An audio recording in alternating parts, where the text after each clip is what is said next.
Us heu trobat mai davant d'una cosa deliciosa i alguna espècie de remordiment us ha assetjat el cervell? No, no t'ho mengis, que t'engreixaràs! Sou una d'aquestes persones que us heu trobat un dia en aquesta estranya situació? Quedeu-vos un parell de minuts amb mi, que sóc especialista de pes i potser us puc il·luminar en aquests temes escabrosos de menjar i d'engreixar. El tema d'avui, si menges, t'engreixes? Doncs no està tan clara la cosa. Us ha passat mai d'anar a dinar amb algú voluminós i us ha sobtat perquè no menja la quantitat que el seu cos semblaria reclamar? O al revés, i això sí que fa ràbia. Secs com un pal i engloteixen com si fes un mes que no han menjat. A veure, descartem totes les persones que com jo hem passat trastorns alimentaris. Ningú ens enxampa mai menjant. Imaginem-nos que fas un àpat de família, d'aquests de les festes, on menges 3 cops el primer plat, repeteixes 2 cops el segon plat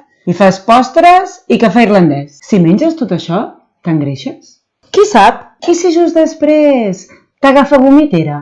O unes ganes enormes de pujar a l'Everest? O et deixa el nòvio i no menges durant una setmana?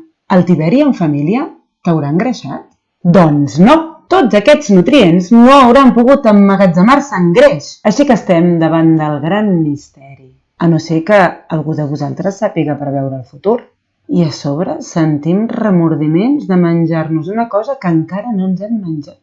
I mirem aquell dònut en forma de lípid enganxat a la nostra cadera. O entre les cuixes. O penjant dels braços. Que som tots vidents. No, doncs s'ha acabat tanta tonteria. Si menges, t'engreixes? Impossible de respondre. Un dònut és un dònut. I me'l menjo i prou. I si no me'l vull menjar, no me'l menjo.